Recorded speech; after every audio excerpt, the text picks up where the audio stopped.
Hello student. आज हम आयकर में प्रश्नावली 2 का 6वां प्रश्न देखने वाले हैं। मैं हूं पी एन पटेल। स्वागत करता हूं आपका अपने channel P N Patel classes पर। तो आइए देखते हैं प्रश्न क्रमांक 6वां। वित्तीय वर्ष 2014-15 में श्रीमती भावना की वार्षिक आय मकान किराया भत्ता छोड़कर 6 लाख रुपए है।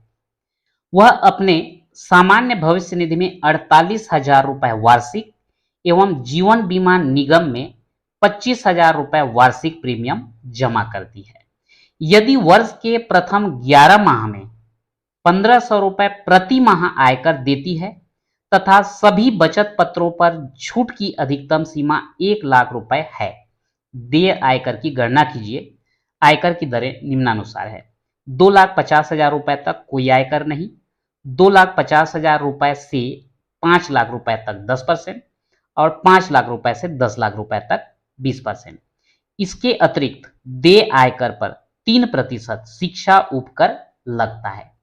तो यहां पर जो है श्रीमती भावना का वार्षिक आय जो बताया गया है वह है 6 लाख रुपए। तो यहां पर जो है हम नाम नहीं लिख रहे हैं, सीधा सीधा लिख देते हैं। यहां पर जो है पहला नंबर कुल वार्षिक आय। तो उनका जो है कुल वार्षिक आय कितना दिया गया है हमको?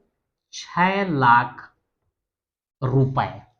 अब इसके बाद जो है निवेश की गई राशि यानी कि जिसमें छूट मिलता है, निवेश या छूट की राशि कौन कौन सा है यहाँ पे, कौन कौन सा निवेश की है उसने? तो यहां पर है सामान्य भविष्य निधि में 48,000 रुपए वार्षिक। तो पहला लिख देते हैं सामान्य भविष्य निधि, इसमें कितना? 48,000 रुपए, ये हो गया। दूसरा नंबर दिया गया है यहां पर जीवन बीमा निगम में 25,000 रुपए वार्षिक। तो यहां पर लिख देते हैं जीवन बीमा निगम का प्रीमियम जो है कितना है? 25,000 रुपए है। दोनों को हम जोड़ देते हैं तो उसका कुल जो है बचत वाला मिल जाएगा। तो ये आपका 000, 8 5 13 का 3 हासिल 1, 4 2 6 और 1 7। तो 73,000 रुपए जो है उसको क्या मिलेगा? छूट मिलेगा। अब यहां पर जो है अगर हम टोटल इनकम में 73,000 माइनस कर दें तो वो हमारा क्या बनेगा? कर योग्य आय। क्या बनेगा? कर योग्य आय। 6 लाख माइनस 73,000। तो 6 लाख में आप 73,000 को माइनस कर दीजिए। यहां पर मैं माइनस करके बताता हूं। यह आपका 000, 10 में 3 गया 7, यहां बच गया 9, 9 में 7 घटाएंगे 2 और ये आपका इधर से उधार लेते तो ये हो जाएगा आपका कितना? 5,27,000। तो यहां लिख देते हैं 5,27,000 रुपए। अब यहां पे अगला नंबर है आयकर की गणना। तो ये आयकर की गणना जो करते हैं 3 अलग अलग स्लैब के अंतर्गत आएगा, क्योंकि ये 5,27,000 जो दिया गया है यहां पर 2,50,000 तक, 0 से 2,50,000 तक कुछ भी नहीं लगना है, 0 रहेगा। लेकिन 2,50,000 से 5 लाख तक जो है कितना है? 10%। और ये तो 5 लाख से भी अधिक है। तो 5 लाख से 10 लाख के बीच है 20%। तो मान के चलिए पहला स्लैब तो 0, दूसरा जो आएगा 2,50,000 से 5 लाख यानी कि 2.5 लाख का जो है 10% लगेगा और 5 लाख से और जो ऊपर है 27,000, इसमें जो है 20% लगेगा। तो ये तीनों जो है पहले हम कैलकुलेट कर लेते हैं कितना कितना होगा। तो आयकर की गणना में पहला 0 से 2,50,000 तक कोई टैक्स नहीं है तो हम लिख देते हैं 0। दूसरा नंबर है 2,50,000 से 5 लाख तक, यानी कि इनके बीच में कितना है? 2,50,000 2,50,000 से 5 लाख तक, अर्थात 2,50,000 का 10%। 2,50,000 से 5 लाख के बीच में जो डिफरेंस आएगा राशि कितना होगा? 2,50,000। वो 2,50,000 का कितना परसेंट? 10%। तो यहां पर निकाल लीजिए 2,50,000 गुणित 10% मतलब 10/100। 10101010 कितना आ गया? 25,000 रुपए। अब इसके बाद तीसरा नंबर देखिए, 5,27,000 है। हमने अभी तक जो है 5 लाख तक का किया है, तो 5 लाख से 5,27,000 के बीच में कितना? 27,000 रुपए। तो अगला लिखेंगे 5 लाख से 5,27,000 अर्थात 27,000 का 20% लगेगा। कितना? 27,000 का 20%। मैं आगे इसको हल कर देता हूं।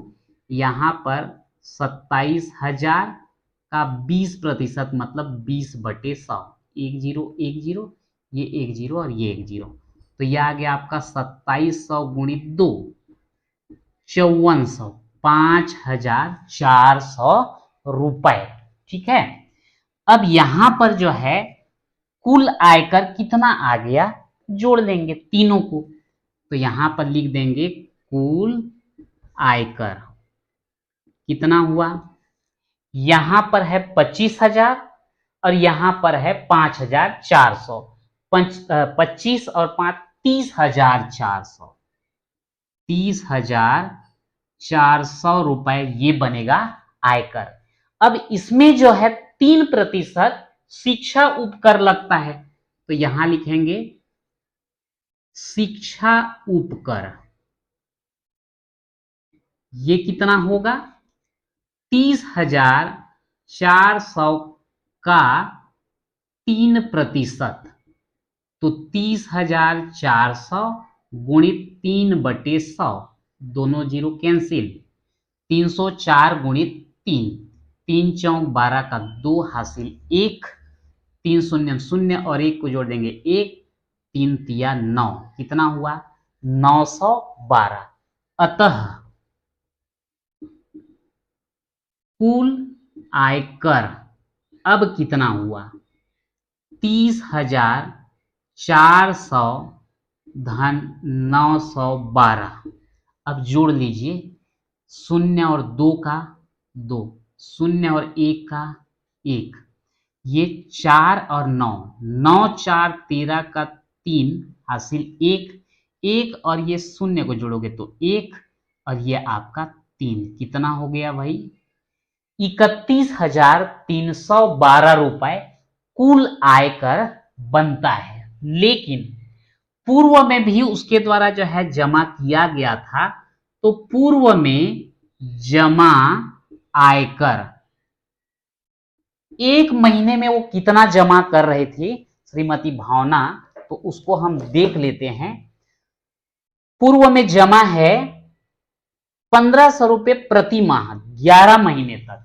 तो पूर्व में जमा आयकर एक महीने का 1,500, ऐसे करते करते 11 माह उन्होंने जमा किया है। तो गुणा कर दें, 11 शून्यम 11 शून्यम, 11 पंछे 55 का 5 हासिल 5, 11 एकम 11 और 5 16। तो उन्होंने कितना जमा कर चुका है? पहले से 16,500 रुपए जमा कर चुके हैं। तो अतः देय आयकर, देय आयकर मतलब टोटल बन रहा था 31,312, जिसमें 11 महीने में 16,500 रुपया उन्होंने जमा कर चुका है। तो 31,312 में 16,500 को माइनस कर दीजिए, तो ये 31,312 में 16,500, माइनस कीजिए, ये 2 1 यहाँ उधार लेंगे, हो जाएगा 13, 13 में 5 घटाएंगे 8, यहाँ बच गया 0 तो 10 बन जाएगा, 10 में 6 घटाएंगे 4, यहाँ पर बच गया 2, 2 में 1 घटाएंगे 1, 14,812, 14,812 रुपए। यानी कि वर्ष के अंतिम महीने में जो है श्रीमती भावना के द्वारा 14,812 रुपये का टैक्स देना होगा और ये हो जाता है हमारा आंसर। अब अगला प्रश्न देखते हैं 7वां। एक अधिकारी की वित्तीय वर्ष 2012-13 में वार्षिक आय मकान किराया भत्ता छोड़कर 7,20,000 रुपए है। उसने सामान्य भविष्य निधि में प्रति माह 4,000 रुपए, जीवन बीमा निगम में प्रति माह 3,000 रुपए जमा किए तथा 30,000 रुपए का राष्ट्रीय बचत पत्र खरीदा। एक अनाथ आश्रम को 20,000 रुपए दान दिए जिस पर 50% टैक्स में छूट मिलती है। यदि सभी बचतों पर कुल छूट की अधिकतम सीमा 1 लाख रुपए हो तो उस अधिकारी द्वारा देय आयकर की गणना कीजिए। आयकर गणना की दर 2 लाख रुपए तक कोई आयकर नहीं, 2 लाख से 5 लाख तक 10%, 5 लाख से 10 लाख तक 20% और 10 लाख से अधिक पर 30%। इसके अतिरिक्त देय आयकर पर 3% शिक्षा उपकर लगता है। तो यहां पर जो है कुल उसका इनकम जो है वार्षिक आय है वो है 7,20,000 रुपए। तो यहां पर हम पहला नंबर लिखेंगे कुल वार्षिक आय, ये हो जाता है 7,20,000 रुपए। सेकेंड, जो दान दे रहे हैं तो उसको हम लिख देते हैं छूट योग्य राशि। तो छूट योग्य राशि यहां पर क्या है कि एक अनाथ आश्रम में दान किए 20,000 रुपए। तो यहां पर मैं लिख देता हूं अनाथ आश्रम में दान, अनाथ आश्रम में दान कितना 20,000 रुपए का कितना प्रतिशत छूट मिलेगा 50%। तो कितना आएगा ये 10,000 रुपए। अब यहां पर लिख देते हैं शेष आय बराबर 7,20,000 में ये 10,000 माइनस कर दीजिए तो हो जाता है 7,10,000 रुपए। अब अगला निवेश जो करते हैं उसमें जो छूट मिलता है उसको मैं लिख देता हूं निवेश की राशि। कौन कौन सा निवेश कर रहे हैं तो यहां पर सबसे पहला है सामान्य भविष्य निधि में प्रति माह 4,000, सामान्य भविष्य निधि प्रति माह 4,000। तो एक महीने का 4,000 तो 12 महीने का कितना हो जाएगा 12 चौक 48,000 रुपए। सेकेंड किस में निवेश कर रहे हैं जीवन बीमा निगम में प्रति माह 3,000। तो यहां पर लिख देते हैं जीवन बीमा निगम, यहां पर जो है 3,000 रुपए प्रति माह। तो 12 महीने का 12 तिया 36,000 रुपए। और किस में निवेश करते हैं 30,000 रुपए का राष्ट्रीय बचत पत्र। तो यहां लिख देते हैं राष्ट्रीय बचत पत्र, ये कितना है 30,000 रुपए। इन सभी को अगर हम जोड़ दें तो हमको कितना मिलेगा 8 6 14 का 4 हासिल 1, 3 3 6 4 10 और 1 11। मतलब यहां पर जो है 1,14,000 रुपए की राशि निवेश कर रहे हैं पर अधिकतम छूट की राशि कितना है 1 लाख। तो छूट कितना मिलेगा 1 लाख पे मिलेगा, 1,14,000 नहीं मिलेगा। तो 1,14,000 कोष्टक में मैं लिख देता हूं जो कि 1 लाख से अधिक है। अतः छूट योग्य राशि बराबर कितना हो जाएगा? 1,00,000 रुपए।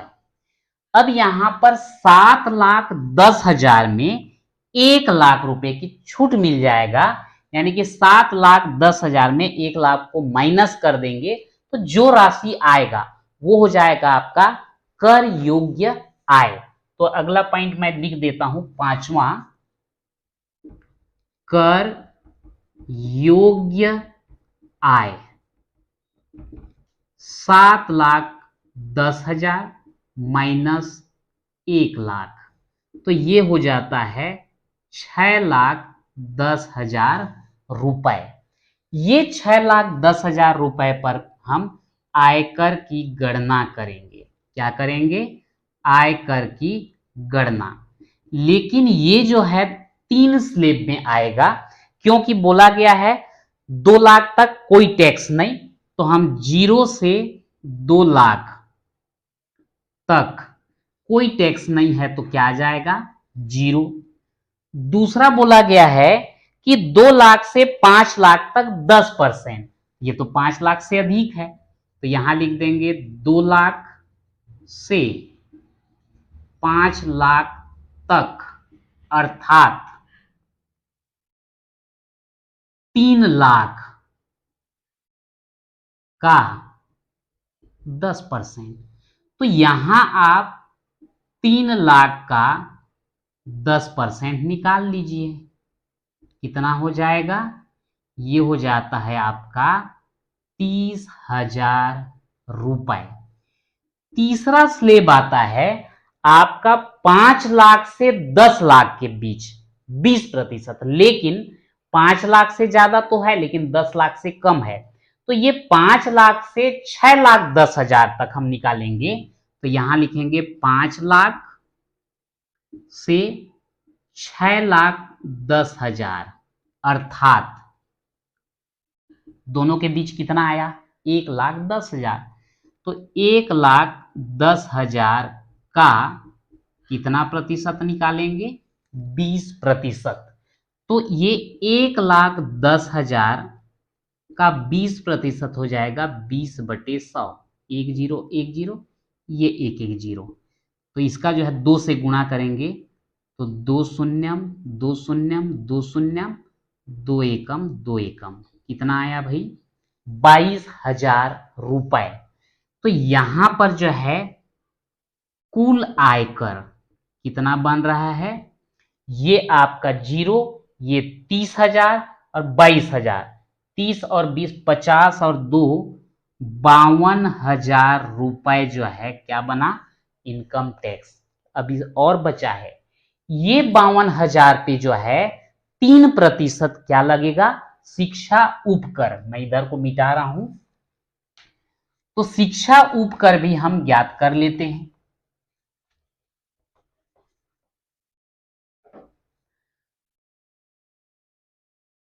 शिक्षा उपकर ये कितना हो जाएगा? 52,000